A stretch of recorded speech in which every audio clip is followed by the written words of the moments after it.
আসসালামু আলাইকুম everyone.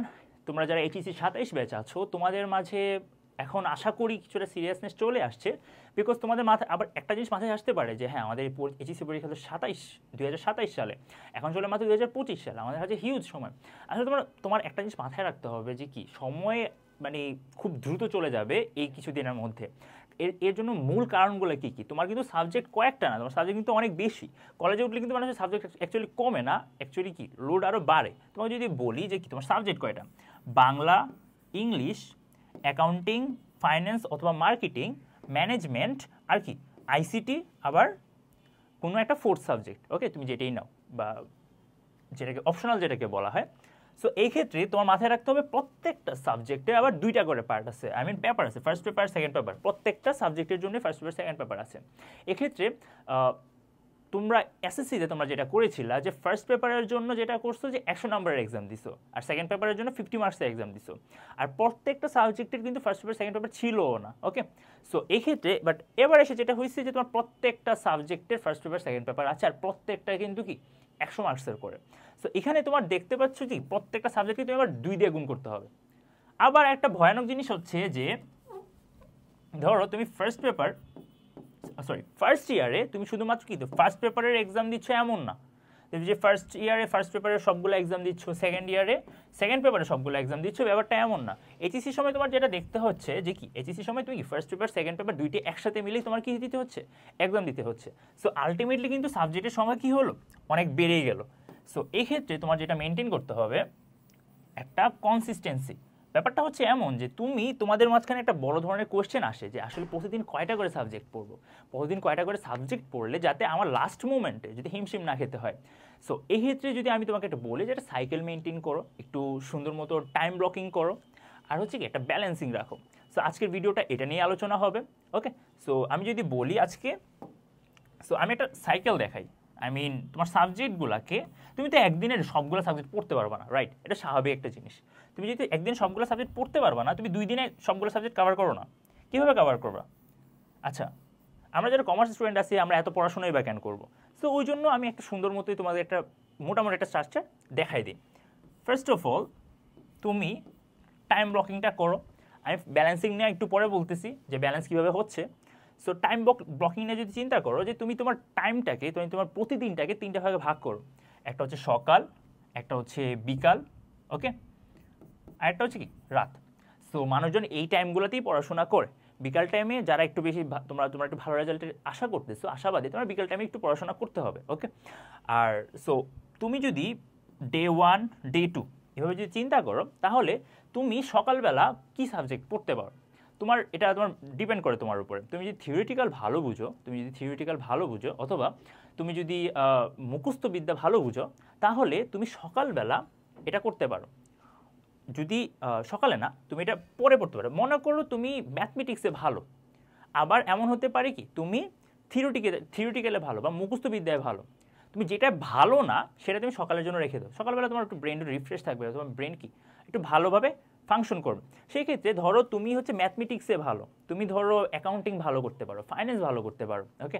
But তোমার দেখা গেছে যে তুমি ইংলিশ সিনোনিম অ্যান্টোনিম অথবা ইংলিশ মানে রিডিং পড়া অথবা তোমার যে মুখস্থ বিদ্যা যেগুলো আছে এগুলো একটু মুখস্থ করতে একটু হিমশিম খেতে হয়। এক্ষেত্রে তুমি সকালবেলা যেগুলো মুখস্থ করতে হবে সেটা পড়ো। কি মুখস্থ করতে হয়? তুমি ইংলিশ পড়ো, ঠিক আছে।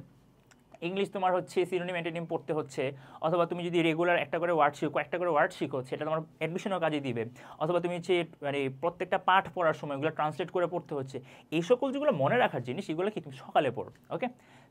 তারপর আসে বিকাল টাইমটায় তোমার হচ্ছে কি তুমি একটু টাইপ থিওরিটিক্যাল টাইপ সাবজেক্টগুলো পড়াশোনা করো।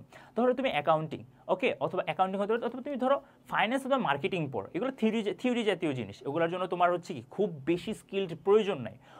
অথবা তুমি যদি ম্যাথসে ভালো হও, অথবা তোমার যদি থিওরি যদি খুব সহজে বুঝতে ইজি হয়, সেই ক্ষেত্রে তুমি বিকাল টাইমটায় বা সন্ধ্যার টাইমটায় বা বিকাল টাইমটায় কী করতে পারো, এই থিওরি জাতীয়গুলো পড়তে পারো। তুমি যদি এই বিকাল টাইমটায় যদি তুমি পড়ো, কি বলি, বিকাল টাইমটা যদি তুমি ধরো ফাইন্যান্স পড়লা, ঠিক আছে, বিকাল টাইমটা তুমি ফাইন্যান্স পড়লা অথবা ম্যানেজমেন্ট পড়লা থিওরি টাইপের। আর রাত্রেবেলা তোমার শরীর হয়তো বা টায়ার্ড থাকতে পারে বা একটু ঝিমানে আসতে পারে, সেই ক্ষেত্রে তুমি যে প্র্যাকটিস টাইপ কিছু একটা করো। প্র্যাকটিস টাইপ কী হতে পারে? প্র্যাকটিস টাইপ হতে পারে অ্যাকাউন্টিং হতে পারে। ওকে, সো একদিনে তুমি যদি 3টা সাবজেক্ট পড়ো, that would be more than enough. Okay, তোমার খুব বেশি প্রেশার নিতে হচ্ছে না। আর ফার্স্টেই বলি যে তুমি কি রিসেন্টলি কলেজে ভর্তি হয়েছো, তোমার সামনে পরীক্ষা 2027 হচ্ছে কি এক্সাম। এখন তুমি যদি চিন্তা করে দেখো, তোমার কিন্তু পড়ার প্রেশারটা অত বেশি না, কিন্তু তুমি যদি জমায় রাখো সেটা অবশ্যই বেশি হয়ে যাবে। তো তুমি রেগুলার যদি একটু করে পড়ো, তোমার রেগুলার খুব বেশি সময় দিতে হচ্ছে না পড়াশোনায়, ফার্স্ট অফ অল এটা। দ্বিতীয়ত হচ্ছে তুমি স্মার্টলি কয়েকটা ব্লকে ভাগ করে নিলা, যে তোমার প্রেফারেন্স অনুযায়ী। এবার আসি সেকেন্ড ডেতে তুমি চিন্তা করো, ধরো তোমার বাংলা কিছু জিনিস মুখস্থ করতে হয়, শব্দার্থ মুখস্থ করতে হয়, অথবা ভাব সম্প্রসারণ, এই জিনিসগুলো যদি মুখস্থ করতে হয়, সেক্ষেত্রে তুমি সকালবেলা বাংলাটা পড়লা, যেহেতু মুখস্থ করার জিনিস। প্রথম দিন যেহেতু ইংলিশ পড়ছো, দ্বিতীয় দিন কী পড়ো? বাংলা পড়ো। তুমি যেহেতু প্রথম দিন ফাইন্যান্স পড়ছো বা মার্কেটিং পড়ছো, তুমি দ্বিতীয় দিন কী পড়ো? ম্যানেজমেন্ট পড়ো। ঠিক আছে, এরপরে রাত্রেবেলা একটু প্র্যাকটিস টাইপ কিছু করো। তোমার প্র্যাকটিস টাইপ কী হতে পারে? তুমি যদি ইকোনমিক্স নাও ফোর্থ সাবজেক্ট হিসেবে তুমি, বা অপশনাল সাবজেক্ট হিসেবে ইকোনমিক্স নাও, তাহলে তুমি ইকোনমিক্সের ম্যাথ সলভ করো। তুমি যদি ফোর্থ সাবজেক্ট বা অপশনাল হিসেবে স্ট্যাটিস্টিক্স নাও বা পরিসংখ্যান নাও, তাহলে তুমি ওই টাইমটা পরিসংখ্যান সলভ করো। আবার তুমি যদি মাঝে মাঝে আইসিটি পড়তে হয়, ওকে, আইসিটি অনেক বেশি অবহেলা করা হয়ে যায়, সো আইসিটিটা পড়ো। আইসিটিটা একটু কিছুটা গল্পের মতো, তোমার যদি কম্পিউটার থাকে তাহলে তুমি সরাসরি প্র্যাকটিসও করতে পারবা। তো তুমি আইসিটিটাও কি করে ফেলো। আইসিটির মধ্যে কিন্তু কি ম্যাথস আছে অথবা কোডিং আছে, ওগুলো কি রাতের টাইমটাই করে ফেলো। তুমি যদি এই জিনিসটা মেনটেন করো, তাহলে কি হচ্ছে, একটা রোটেশন হচ্ছে। রোটেশনটা কেমন হচ্ছে? এবার 2 দিন পর তোমার কি সবগুলো সাবজেক্ট কভার হয়ে যাচ্ছে।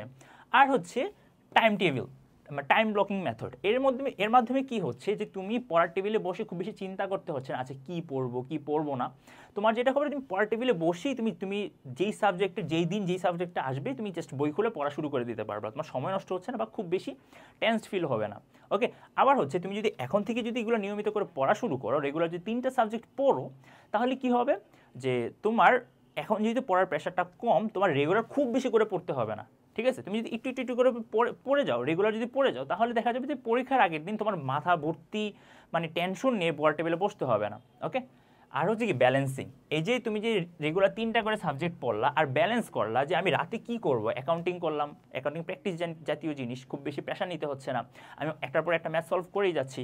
আর হচ্ছে রাতের বেলা যদি এইভাবে একটা ব্যালেন্স করে পড়ো, তাহলে কি তোমার উপর দিয়েও প্রেশার যাবে না, তোমার ইজিলি তোমার রিকোয়ার্ড টাইম অনুযায়ী তুমি কি তোমার পড়াশোনাগুলো কি করতে পারবা, কভার করে ফেলতে পারবা।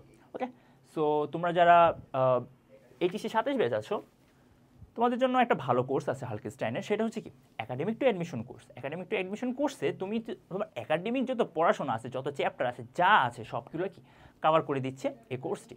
যার কারণে তুমি হচ্ছে প্রত্যেকটা বসে দাগানো বই আছে, ইবুক আছে, বিষয়ভিত্তিক অ্যাডমিশন ক্লাসও আছে, তার পাশাপাশি থিওরি ক্লাসগুলো তোমাদের অবশ্যই লাগবে। তুমি যদি থিওরি ক্লাসগুলো করো, তোমার জাস্ট যত ধরনের জড়তা আছে খুব কম সময়ে সেটা কি হয়ে যাবে, যে কোনো সময় বসে তুমি এই ভিডিওগুলো দেখে তোমার জড়তাগুলো কি করতে পারবা, ক্লিয়ার করে ফেলতে পারবা। আর হচ্ছে টপিক ভিত্তিক ক্লাস আছে, মানে কি প্রত্যেকটা চ্যাপ্টারের মধ্যে ইন্ডিভিজুয়াল টপিক থাকে, আর প্রত্যেকটা টপিকের উপর কী করছে, ক্লাসগুলো বা জড়তাগুলো কী হচ্ছে, কভার হয়ে যাচ্ছে। সো দেরি করো না, এনরোল করে নাও, আর তোমার সুন্দর মতো তোমার প্রেফারেন্স অনুযায়ী, তোমার ইচ্ছা অনুযায়ী টাইমগুলোকে সাজায় নাও, কোন সাবজেক্ট কীভাবে পড়বা। ওকে, সো আজকে এইটুকুই, আল্লাহ হাফিজ।